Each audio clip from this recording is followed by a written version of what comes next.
نهنئ منتخب المغرب الشقيق على الذهبية في مباراة تكاد تكون هي الأسرع، وأنهت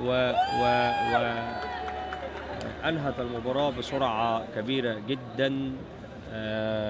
لديها من المهارة والقوة البدنية والأداء الفني الرائع، زي ما احنا شايفين قدام حضراتكم.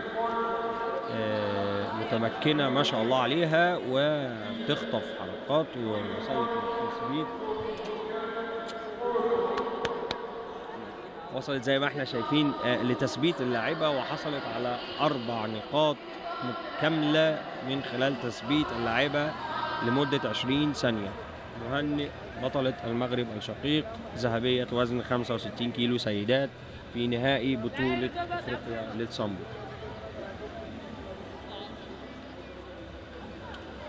ننتقل الآن أو العودة مرة أخرى لمباريات الرجال، وسيلتقي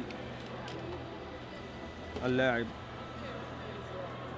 إسلام إبراهيم لاعب منتخبنا الوطني المصري إسلام إبراهيم ضد اللاعب أبو بكر السيوفي. أبو بكر السيوفي لاعب منتخبنا الوطني إسلام إبراهيم ضد لاعب منتخب المغرب أبو بكر السيوفي. أعتقد أنها مباراة ستمتاز بالقوة، ومباراة ستكون قوة. والآن دخول لاعبنا أو لاعب منتخبنا الوطني إسلام إبراهيم إلى أرض الملعب، ويكون جهازه الفني خلف كابتن نبيل النجدي. ودخول اللاعب المغربي أبو بكر السيوفي.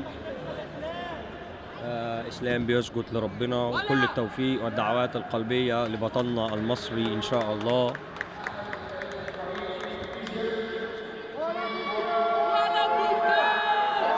نحن سامعين أصوات الجماهير تتعالى لتشجيع بطلنا المصري.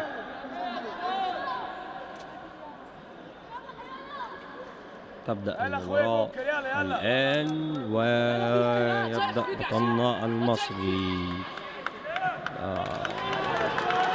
وهجمات قوية من اللاعب المصري، يبدو أنه أسقط اللاعب المغربي مترنحا، ويبدأ العد والحكم. وفي الحالة دي إذا اكتمل العد إلى 10 ولم يتوقف اللاعب ويرتكز على رجله،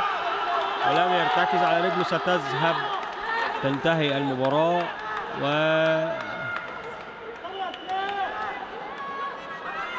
أن الحكم طلب الطبيب لأخذ رأيه في إذا ما كان سيستكمل المباراة أم لا. وأما يبدو أن إسلام جاهزية الهجوم قوية جدا.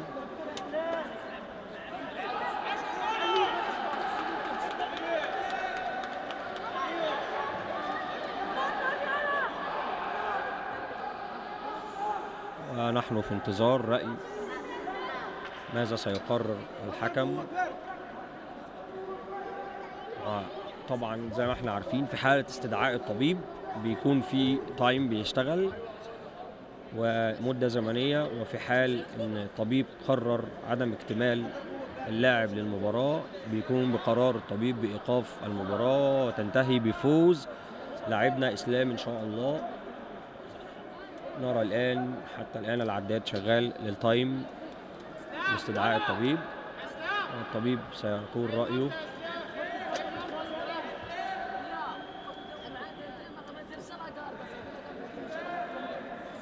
طبعا شايفين الجاهزية للاعبنا ولاعب منتخبنا الوطني إسلام إبراهيم وحضوره القوي، وماذا سيكون قرار الحكم.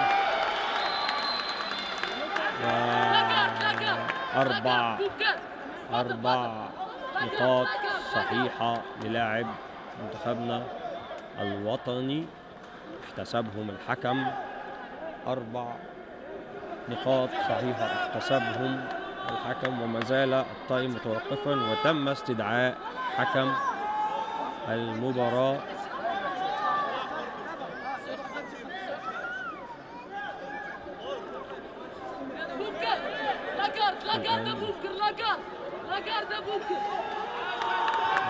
سيكون زي ما احنا شايفين اسلام متفوق ب4 نقاط واحتساب انذار.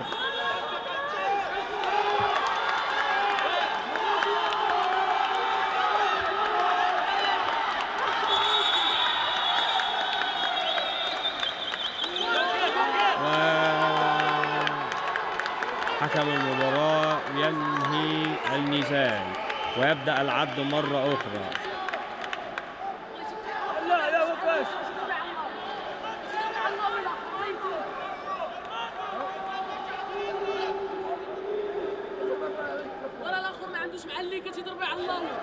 ثمان نقاط ويتبقى نقطة واحدة لاحتساب فوز المباراة. نقطة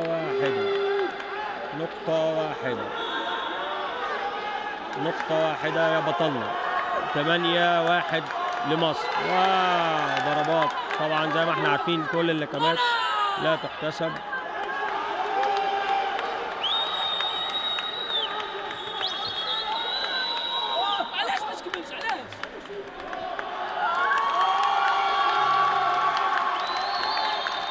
يستدعى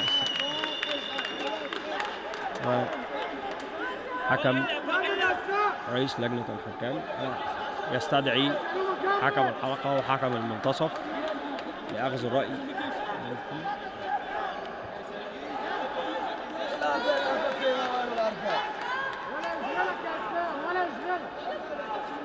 يبدو أن هناك تعليق من السيد رئيس لجنة الحكام ورأي رئيس لجنة الحكام تنتهي المباراة بفوز بطلنا إسلام إبراهيم ذهبية وزن 88 كيلو جرام لمنتخبنا الوطني، والذهبية الثانية تذهب لمنتخبنا الوطني. وسيعزف النشيد الوطني مرة أخرى على منصات التتويج الإفريقية بفوز بطلنا. نتمنى كل التمني للمباريات المتبقية. لدينا المباراة في وزن زائد 98 كيلو جرام إن شاء الله، ذهبية أخرى لمصر. شكرا لإسلام بطلنا، شكرا يا بطل على المجهود اللي بذلته. احنا بنشكرك جدا جدا جدا جدا، بطل كبير، بطل أنهى المباراة بقوة وكان أسد يزأر في داخل وطننا الغالي، وحصد واقتنص ذهبية البطولة لمنتخبنا الوطني لتكون الذهبية الثانية اليوم. والحمد لله المصريين مشرفينا في كل مكان. الحمد لله. بنشكر طاقم الإعداد. مباراة قوية من لاعبنا المصري يقضي بها على لاعب المغرب وينهي المباراة سريعا في أقل من دقيقة، وهجوم مباشر أسقط اللاعب أرضا زي ما احنا شايفين، خلى اللاعب مترنحا. الحمد لله، فوز غالي وثمين للمصريين. مبروك لمصر، مبروك لكل مصر، مبروك لكل المصريين. ميدالية هي الأغلى، ميدالية هي الأروع النهاردة في مباراة ولا أجمل، في مباراة ولا أروع، أداء أبهر كل الحاضرين.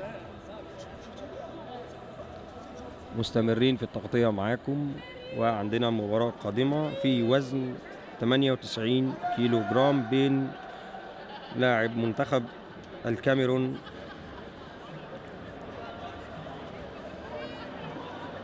جيراد مايكل ضد لاعب منتخب تونس عبد الرحيم الأيوب.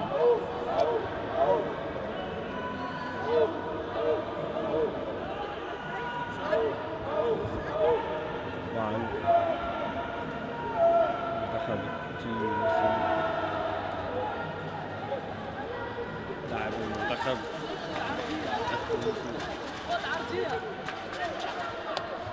زي ما احنا سامعين تشجيع المنتخب الكاميروني.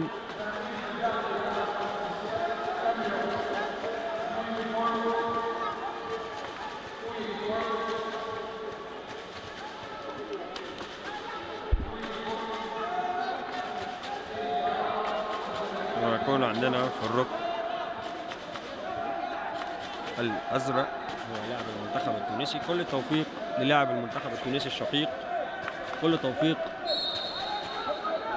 لتونس الشقيقة، وإن شاء الله تونس تعدي على خير بإذن الله في هذه الفترة العصيبة اللي بتمر بيها شقيقتنا الدولة تونس.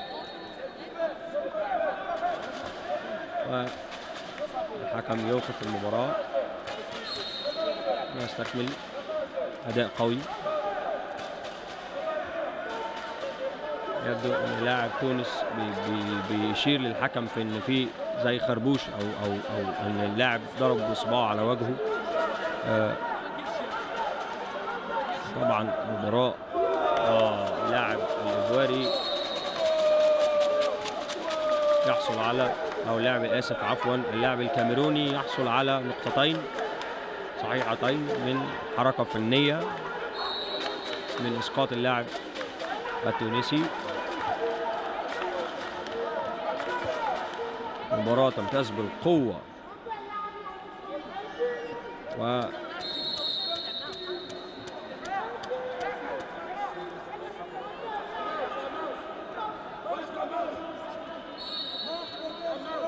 مباراة مستمرة.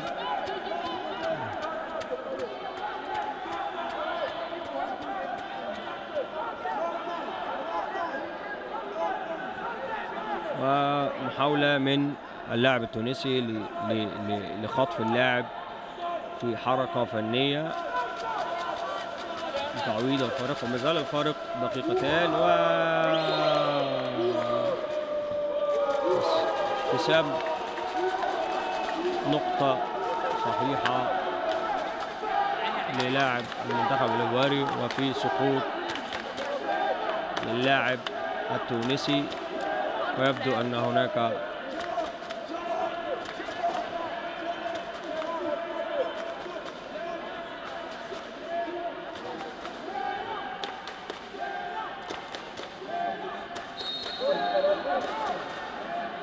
التونسي، وما زال الفارق 3-0 لصالح اللاعب الكاميروني. السيطرة من اللاعب الكاميروني يسقط اللاعب التونسي، ويبدأ العد التثبيت. وما زال العد مستمر. 5 ثواني، 6 ثواني، 7، 8، 9، 10 ثواني صحيح يحصل فيها نقطتين للاعب الكاميروني. 15، 16، 17، 18، 19، 20 و20 ثانية مستمر التثبيت. أعتقد 4 نقاط يشير الحكم بهم إلى استقبال، والحكم يوقف المباراة. وأصبحت النتيجة الآن 7 كاميرون 0 تونس. يبدو أن لاعب المنتخب التونسي أداء غير مرضي بعض الشيء، ولم يكن في جاهزيته، ويبدو أنه بدنيا غير جاهز للمباراة، حيث أن بدنيا غير مؤهل. لا أعلم، ولكن هناك أمر غريب في اللاعب التونسي غير مفهوم، وهو دائم النظر إلى الجمهور، غير ناظر أو غير مهتم للمباراة. وإسقاط للاعب الكاميروني، واحتساب نقطتين للاعب تونس. قد يأتي من بعيد، وربما يفعلها، ربما هي خطة لتهدئة المباراة وخطفها.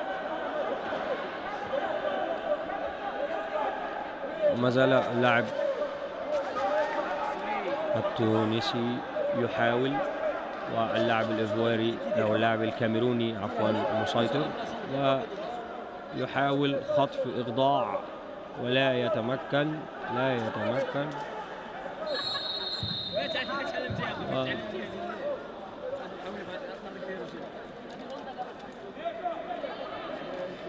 اللاعب التونسي يبدو أنه بحاجة للياقة.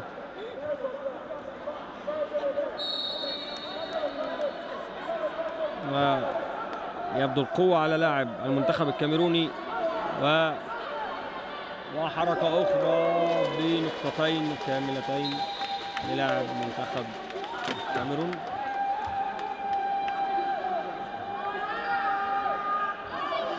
نقطتين صحيحتين للاعب منتخب الكاميرون، وتنتهي. لم تنتهي المباراة بعد، وما زال هناك دقيقتين، وما زال لاعب منتخب الكاميرون متفوقا، وتنتهي المباراة بالفعل بفارق النقاط 13-2 لصالح منتخب الكاميرون، وتذهب ذهبية إلى منتخب الكاميرون. والفائز لاعب الركن الأحمر، وهو اللاعب جيرارد مايكل من الكاميرون في وزن 98 كيلو جرام، يحصد ذهبية الوزن. ويعود إلينا وينضم إلينا الدكتور ناجي إلى التعليق. مرحبا مرة أخرى دكتور ناجي، وعودة حميدة من الاستراحة. أهلا بيك يا كابتن إسلام. هل شاهدت مباراة البطل المصري إسلام إبراهيم؟ أحب أتعرف بيها عن حضرتك. النتيجة بتاعتها كانت فوز لاعبنا إسلام إبراهيم في الثواني الأولى من المباراة بإسقاط الخصم بلكمة قوية أدت إلى ترنح خصم لاعب المغرب، وبدأ العد عليه واستكمل المباراة، ثم إسقاطه مرة أخرى في 30 ثانية الأولى من المباراة، وبقرار رئيس لجنة الحكام وبقرار الحكم انهاء المباراة لصالح لاعبنا البطل إسلام إبراهيم. ألف مبروك للاعب إسلام إبراهيم وحصوله على الميدالية الذهبية. ومعانا دلوقتي بطل، ودلوقتي بطلنا خالد مع الكابتن نبيل النجدي مدرب المنتخب القومي.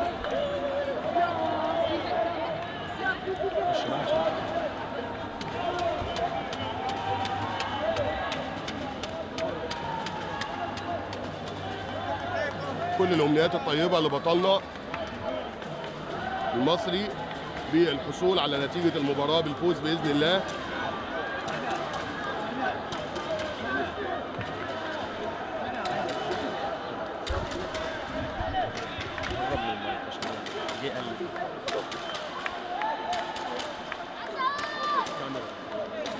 بطل الكاميرون وبطلنا المصري على الملعب دلوقتي بيستعدوا ماكسويل، اسمه ماكسويل، اللاعب ماكسويل، وتقديم السلام قبل المباراة طبقا لتعليمات التحية ورياضة السامبو. تبتدي المباراة معانا في ثوانيها الأولى. كل الأمنيات الطيبة لبطلنا بالفوز.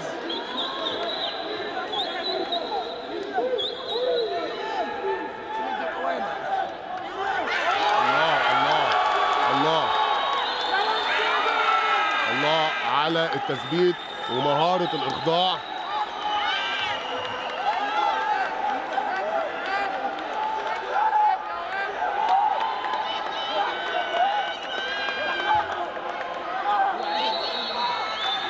وهنشوف رأي لجنة الجوري.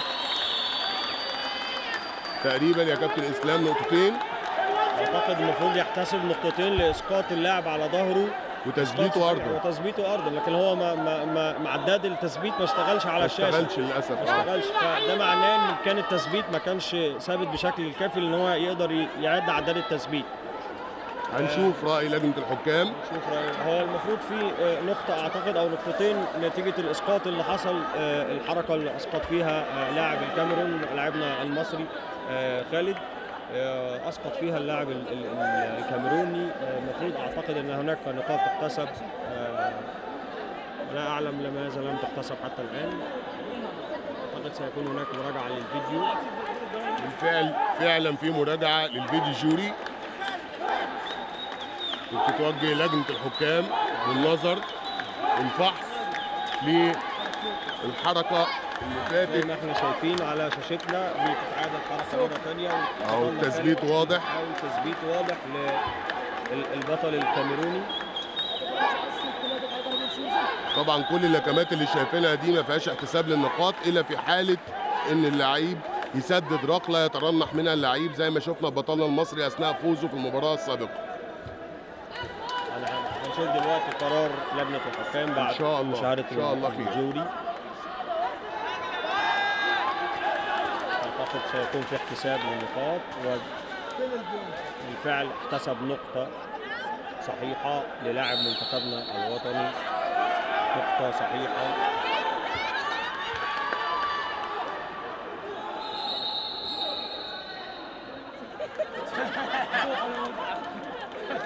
الماوس جامب تقريبا وقع والحكم بيوقف وبيرتديه لاعبنا المصري مره ثانيه تستأنف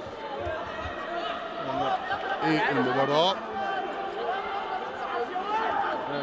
فسيولوجيا ايه رأي حضرتك يا دكتور ناجي في لاعب خالد المصري الذي يعني لديه قصر قامة ولكنه لديه روح قتالية عالية لمنافسة في وزن بهذا الشكل، واسقاط على وجه الخصم. اعتقد سيكون هناك احتساب لنقطة. مباراة قوية، باين السيطرة من بطلنا والاستماتة على خروج بره الملعب، وهيبقى فيه ان شاء الله نقطة. هنشوف لجنة الحكام لعيبة يرتدي البدلة بتاعته الكاميروني ويربط حزامه.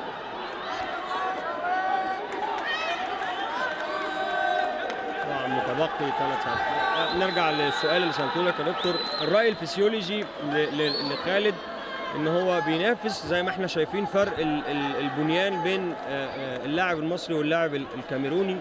الميزان ده اعتقد بيبقى من محتاج يعني معايير فسيولوجيه لاختيار لاعب فيه.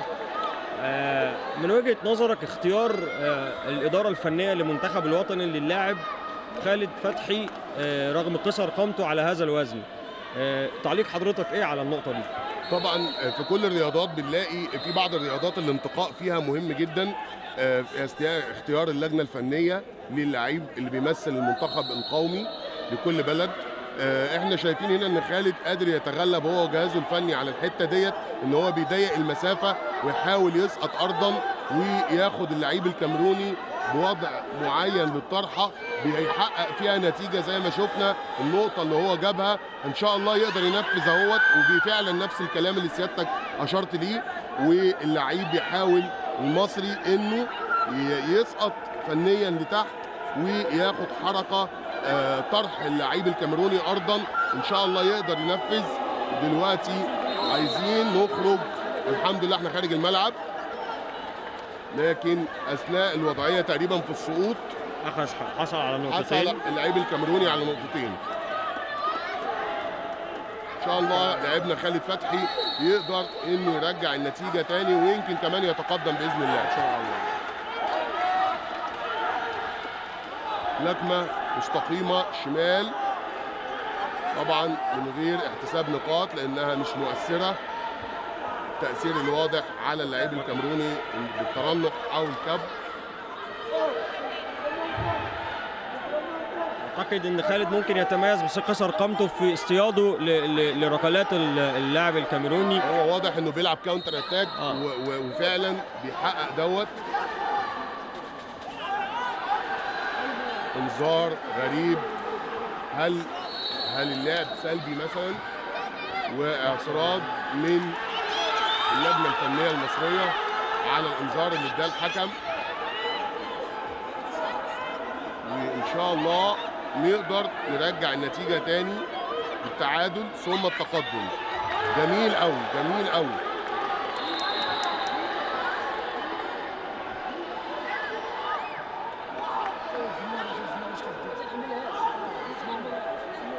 لسه النتيجة 3-1 يا كابتن إسلام لتقدم اللاعب. متبقي دقيقتين و10 ثواني ومباراة على الأعصاب فعلا. كل الأعصاب مشدودة. السيد رئيس الاتحاد بنفسه منفعل متفاعل مع المباريات.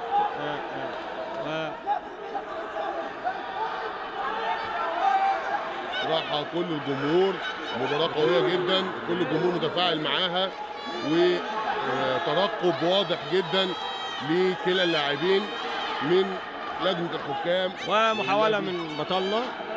الله الله، يلا يا بطل، يا رب، هتقدر يا رب، تعملها، يا رب، هتقدر يا رب يا رب.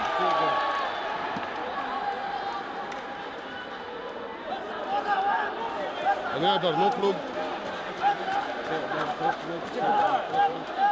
اعتقد ان التثبيت هنا مش لصالح بطلنا المصري. ان شاء الله نقدر نخرج من السبميشن دوت.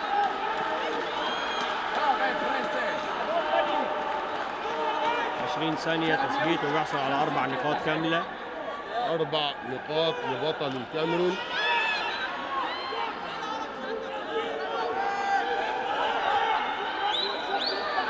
هنا بطلنا خالد يثبت اللعيب الكاميروني، لكن اعتقد الاشاره للحكم للاتجاه الازرق لم يغير الاشاره.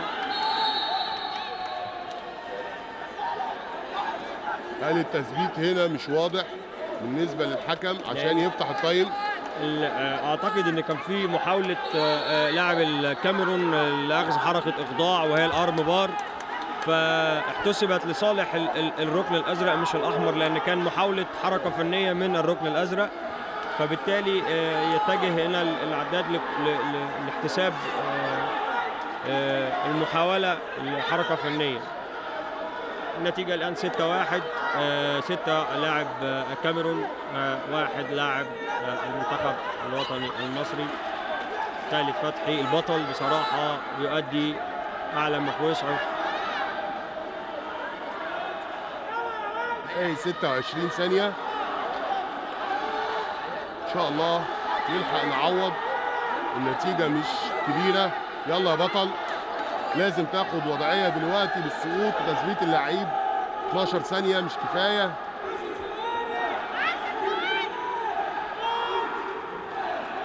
تقريبا هتنتهي المباراة بالنتيجة دي.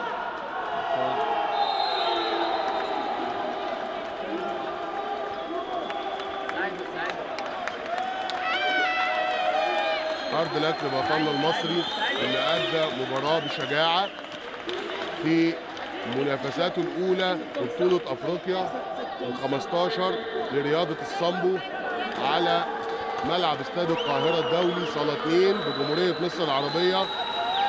إن شاء الله نقدر نعوض الميدالية الفضية ديت بميدالية ذهبية. روح شريفة ما بين كلا البطلين بنشكرهم عليها، ومصافحة لاعب الكاميرون لمدرب المنتخب الوطني كابتن نبيل النجدي، وتشجيع كبير لبطلنا خالد اللي حاول ان هو بكل جهد وبكل عرق ما يتخاذلش. ولكن ان شاء الله مصر بترسم على الخريطه الدوليه والعالميه ان شاء الله حروف من نور.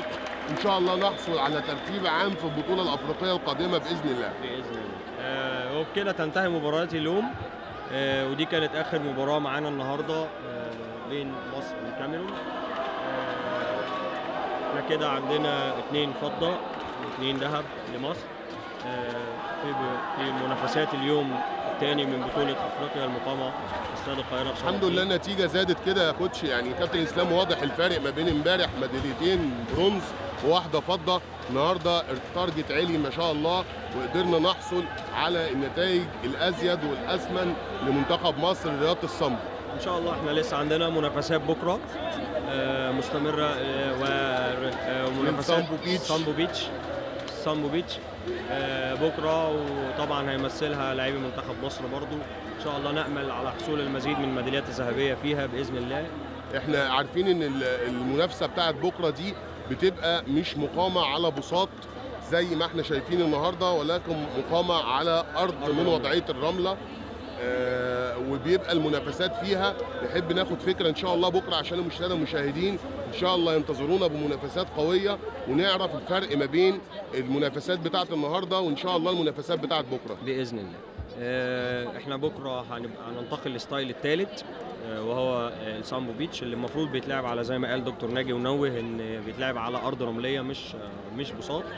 بس اعتقد ان احنا عشان مش يعني عدم جاهزيه شاطئ او ارض رمليه او ملعب رملي، هيتم اللعب على البساط هنا. نأمل إن شاء الله للاعبين المصريين التوفيق بكرة بإذن الله. كل التوفيق لمنتخبنا الوطني، وكل التوفيق كل اللاعبين المشاركين. زي ما شفنا النهارده مباريات قوية من منتخبات زي المغرب، زي منتخب كوت ديفوار، زي منتخب الكاميرون، منتخب مصر اللي كان النهارده حصل على ذهبيتين، والمغرب حصلت على ذهبيتين، وتذهب ذهبية للكاميرون، وذهبيتان للكاميرون، ذهبية وزن 98 وذهبية وزن زائد 98. لاعب الكاميرون بفوزه على لاعب تونس في النهائي وزن 98 كيلو جرام. التالي دلوقتي يا كابتن اسلام احنا هنشاهد تقريبا حفل تتويج الابطال الحاصلين على المراكز زي ما سيادتك تفضلت وشرحت لينا.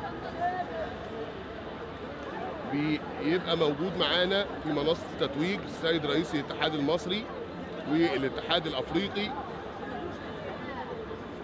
والسيد المدير التنفيذي للاتحاد الدولي، واعتقد قنصل الكاميرون موجود. احنا كنا عايزين كمان ننوه ان الحمد لله مصر قدرت تستضيف دورة حكام الدوليين في مصر، كانت موجودة اول امبارح. عايزين نعرف عدد المشاركين الحكام المصريين اللي مثلوا مصر فيها. اعتقد 5 حكام او 6 حكام تقريبا دول اللي شاركوا من مصر في الدورة الدولية.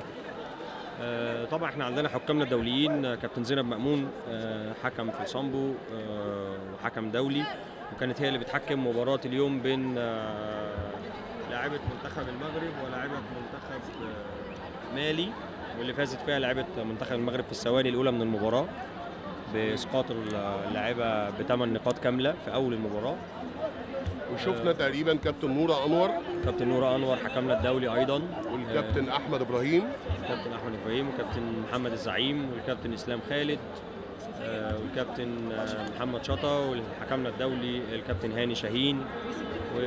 ان شاء الله عندنا عدد لا بأس به، نقدر ان شاء الله يعني نشارك باكتر من حكم في بطولة العالم أكيد. او في الرانكينج الدولي اللي هيخلينا ممكن نمثل مصر كمان زي اللعيبه في الاولمبياد. عندنا بالفعل الكابتن زينب مأمون والكابتن نورة أنور شاركوا بالفعل دوليا في التحكيم سابقا من قبل تقريبا في مدريد اعتقد وفي روسيا، وفي روسيا كابتن زينب شاركت في تحكيم بطولة في روسيا، اعتقد كابتن نورة كذلك.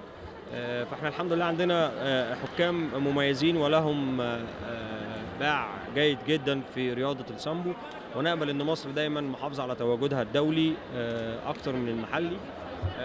زي ما احنا شايفين البطولة خارجة بتنظيم مشرف يليق بريادة مصر للقارة الافريقية. وطبعا بنتقل لحضرتك وتعليقك على استلام الجوائز وتكريم اللاعبين الحاصلين على المراكز الأولى، المرتبة الأولى والثانية والثالثة، الميداليات الذهبية والفضية والبرونز. وأعتقد هنسمع النشيد الوطني مرتين النهارده لوزنين، وزن اللاعب إسلام إبراهيم. هنسمع عزف النشيد الوطني المصري في تكريم اللاعب إسلام إبراهيم. إن شاء الله في انتظار انطلاق تكريم لأبطالنا المصريين في الوزنين اللي حدثوا مباريات قوية جدا النهارده، والحمد لله قدروا ان هم يوصلوا ان يرفعوا علم مصر داخل استاد القاهرة الدولي.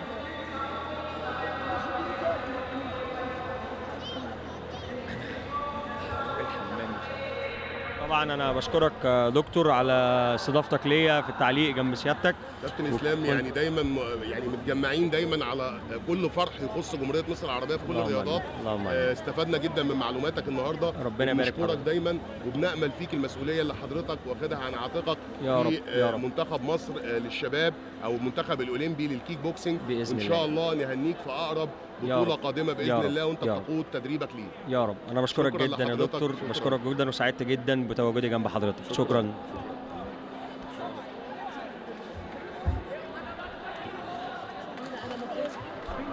Thank you.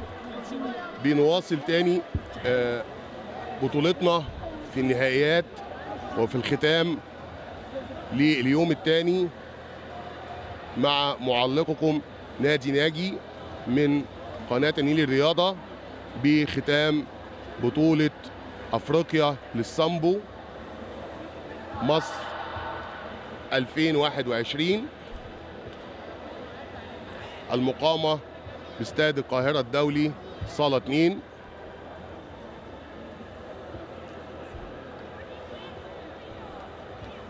طبعا دي مشاهد من النهائيات بتاعة البطولة واحتفال الوفود بأبطالهم في كل ميدالية كانوا بيحققوا فيها نصر لبلادهم.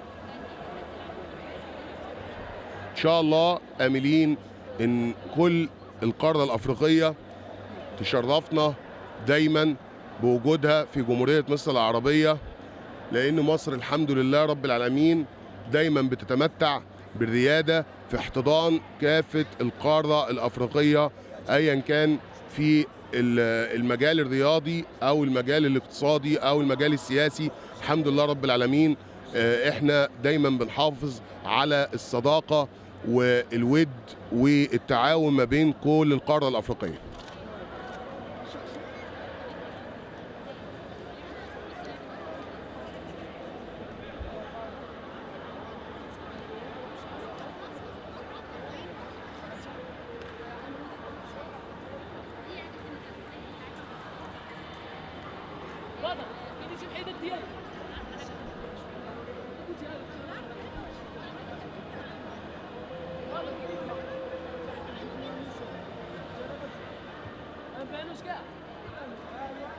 انا في الليل امشي عند تليفون الكاميرا في فلوسي، امشي عند الليل تشوفوا ناس بيس برا يدوزني في الكليك تصاور يدوزوا.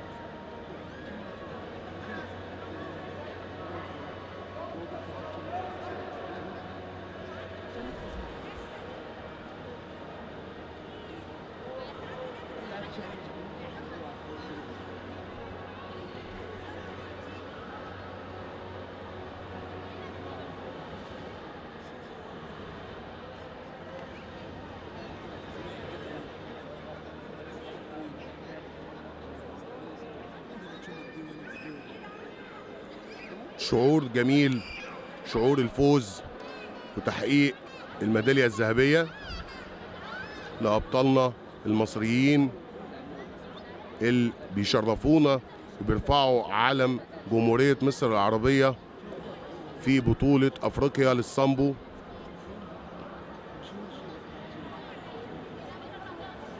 اللي إن شاء الله عندنا بكرة آخر المنافسات في السامبو بيتش الستايل الأخير. نأمل إن شاء الله إن احنا نكمل على هذه الوتيرة المشرفة للمنتخب القومي المصري.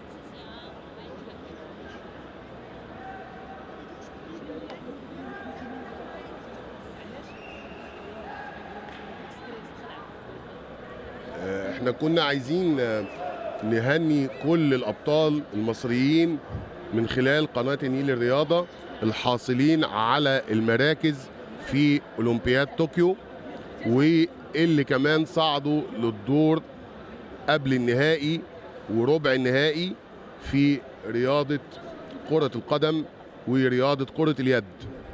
إن شاء الله الأيام القليلة الباقية من انتهاء أولمبياد طوكيو إن شاء الله مصر تحقق المزيد والمزيد زي ما هو معهود عن الأبطال المصريين في الأولمبياد. كما نهنئ أبطالنا الحاصلين على برونزيتين دورة الألعاب الأولمبية بطوكيو في رياضة التايكوندو، البطلة الأولمبية هداية ملاك والبطل الأولمبي سيف عيسى. ألف مبروك للبطلين، البطلة والبطل الأولمبي، وبنهني أنفسنا وبنهني السيد الرئيس عبد الفتاح السيسي والسيد معالي وزير الشباب والرياضة الدكتور أشرف صبحي واللجنة الأولمبية المصرية بقيادة المهندس هشام حطب.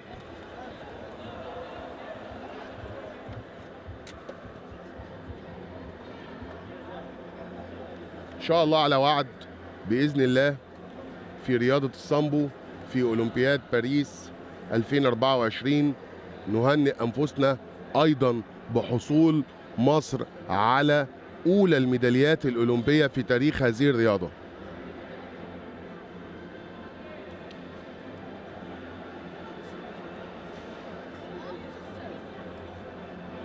دلوقتي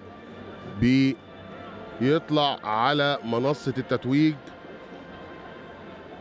البطلات الحاصلين على الثلاث مراكز الأولى وعزف النشيد الوطني لدولة المغرب الشقيقة.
المركز الأول بطلة المغرب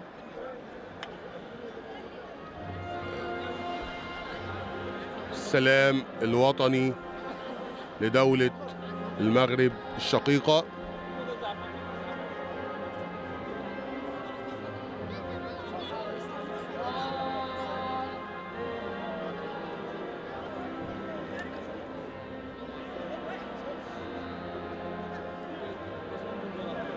ألف مبروك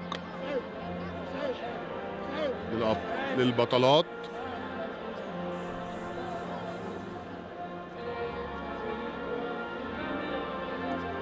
ودموع بطلة المغرب تسيل حبا في العشق للوطن وتمثيله خير تمثيل في الداخل أو في الخارج.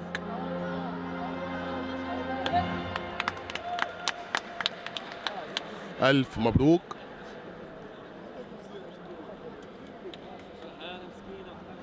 وأهلا بيكم في بلدكم التانية جمهورية مصر العربية. صورة تذكارية لبطلات الثلاث مراكز مع المكتب التنفيذي للاتحاد الدولي للسامبو ولجنة الحكام والاتحاد الأفريقي والمصري.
ألف مبروك مرة تانية، ونستعد للتتويج القادم بالإعلان عنه.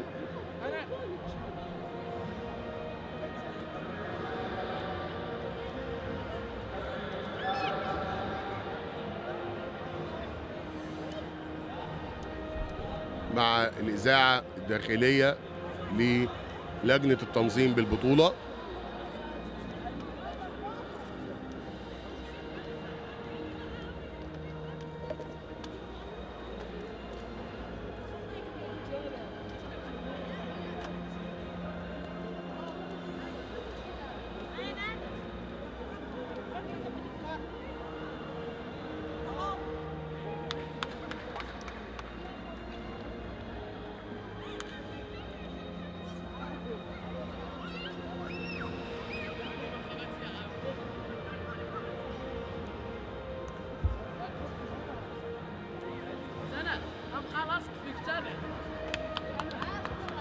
الوزن اللي قادم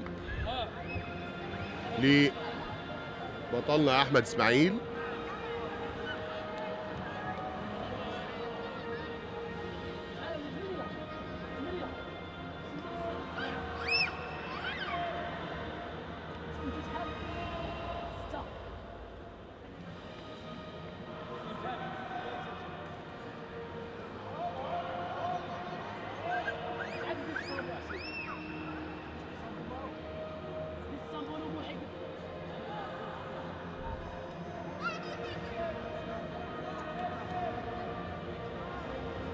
ألف مبروك.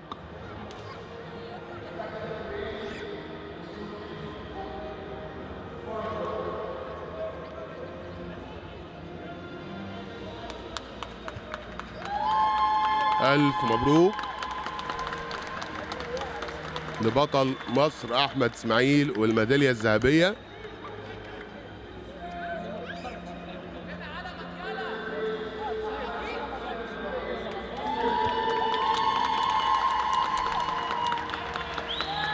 تحيا مصر.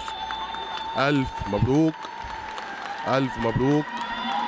السلام الوطني لجمهورية مصر العربية. تحيا مصر.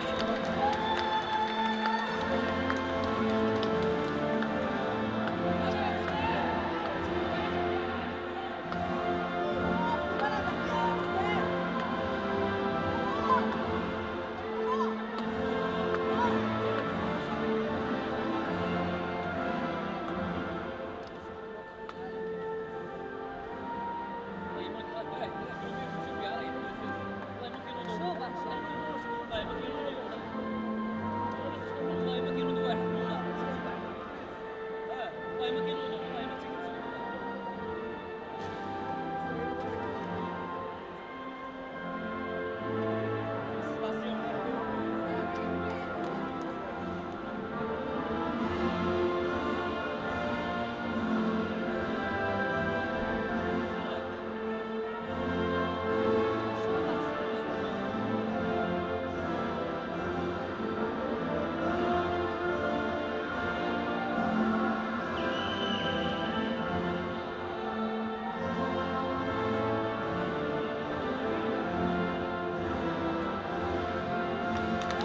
ألف مبروك أحمد إسماعيل بطل أفريقيا الحاصل على المركز الأول.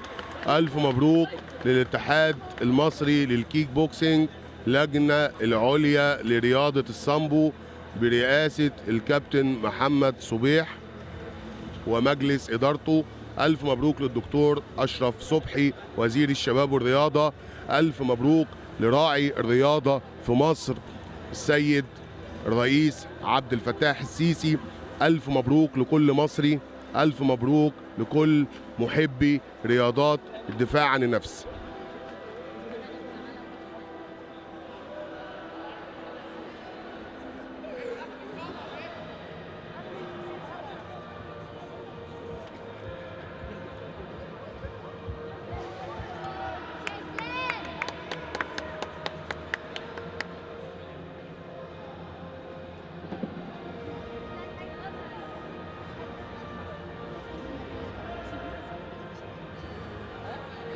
مبروك للبطل أحمد إسلام إبراهيم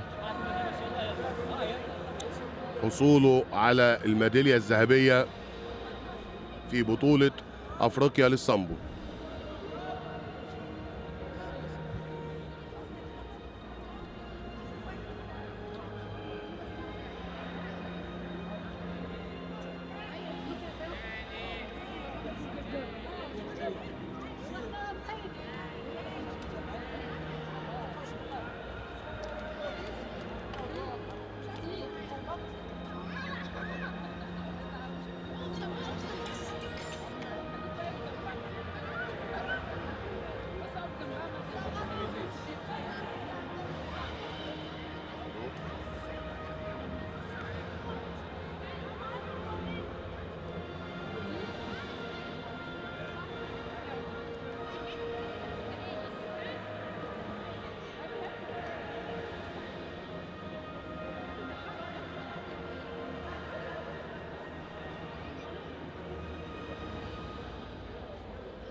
الله يبارك فيك. ليس على راسي الفوق.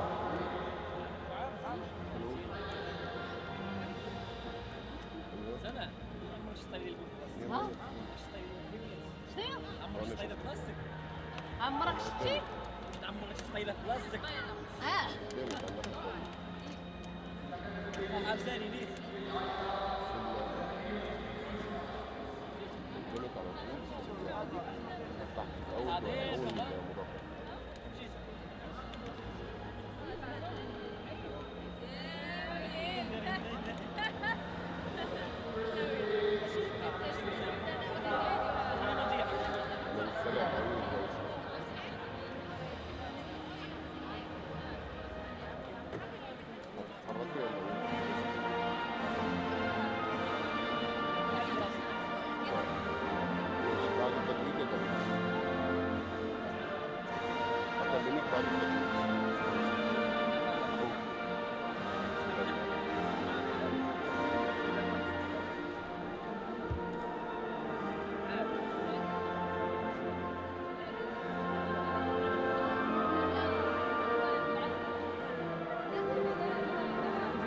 السلام الوطني لجمهورية الكاميرون.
صورة تذكارية لأبطال الوزن في بطولة أفريقيا للصامبو ال 15.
التتويج اللي جاي هنشوف الوزن القادم.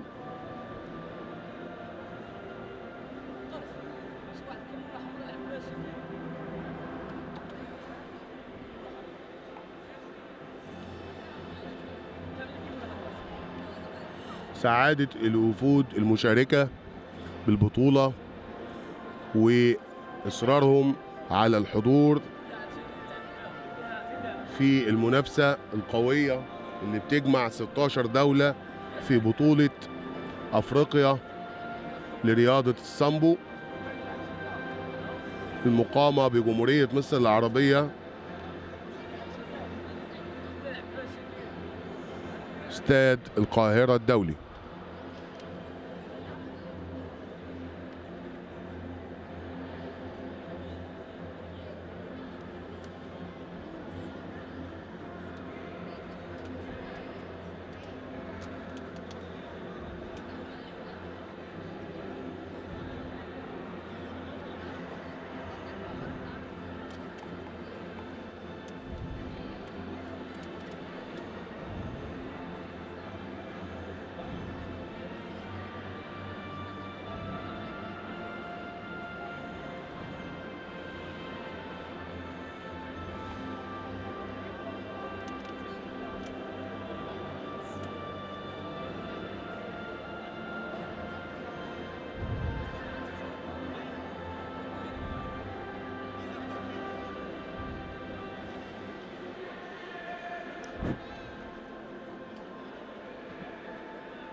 صور تذكارية مع البطل أحمد إسلام إبراهيم مع الكابتن والمدرب الخاص بيه كابتن المنتخب الوطني كابتن نبيل النجدي. ألف مبروك لجهاز المنتخب المصري القومي.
بطلنا القادم عبد الفتاح خالد فتحي، الحاصل على الميدالية الفضية في الوزن المفتوح.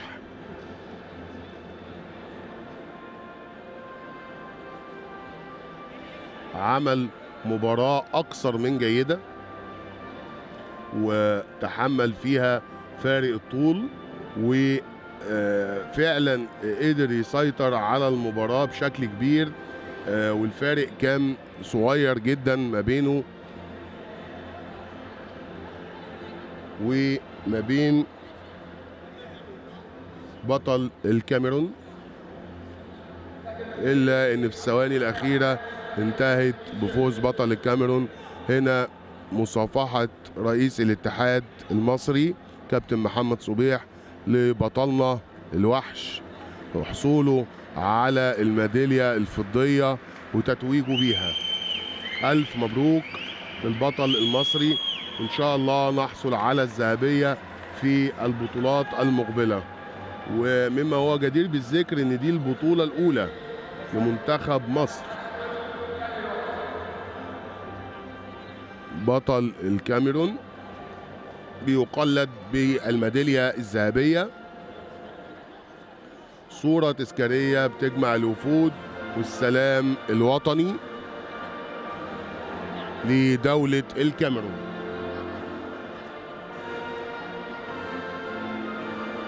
ألف مبروك.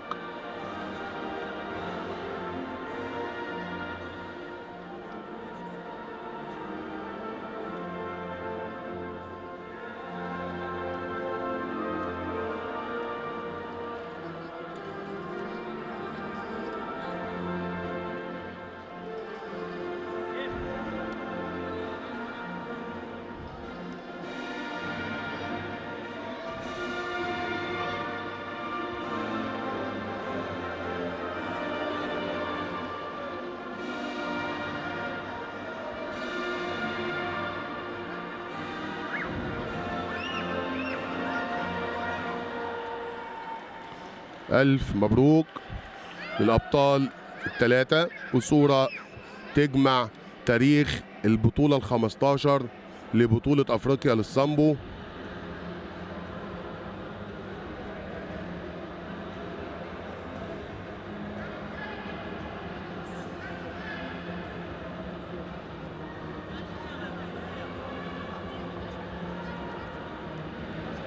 شكرا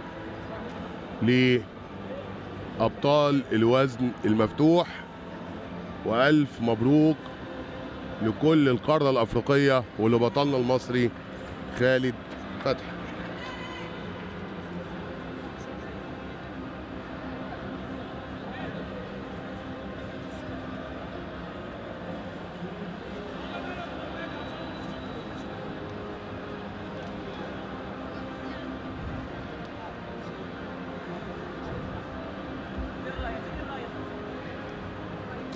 واقع السوق.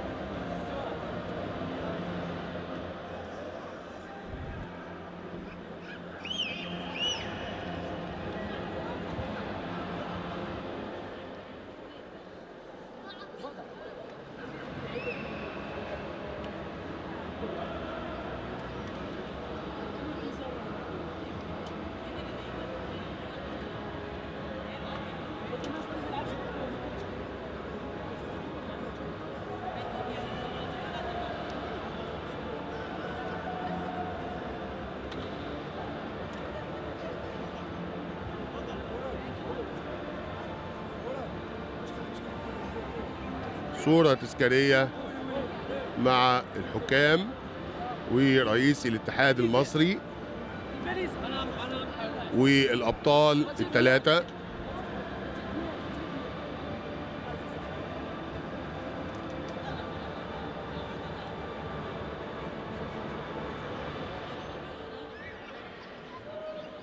ألف مبروك. وفي انتظار الآن تتويج درع البطولة والترتيب العام الأول والثاني والثالث في نهائيات بطولة أفريقيا لرياضة السامبو ال15.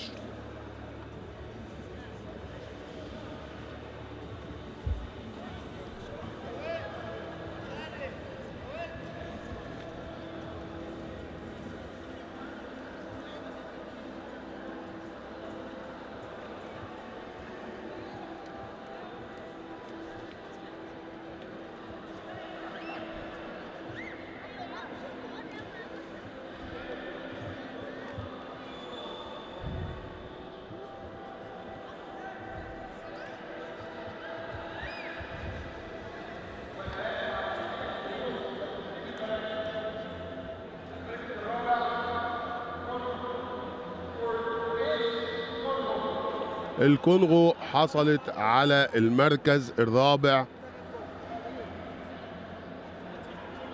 كما هو موضح لينا في الإذاعة الداخلية لبطولة أفريقيا.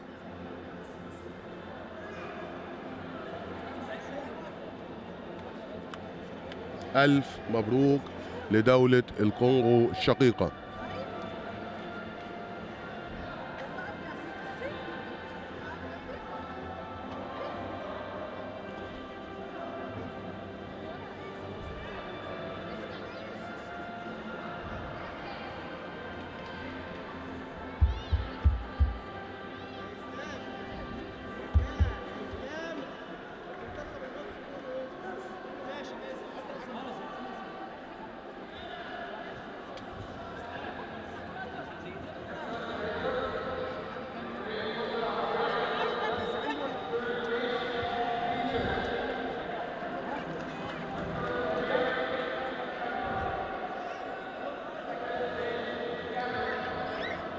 المركز الثالث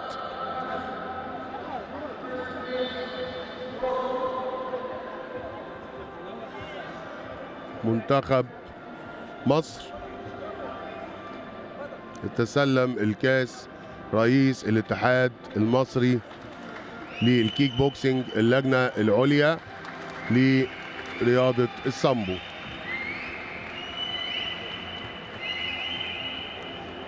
الكاميرون المركز الثاني والمغرب المركز الأول. ألف مبروك لكل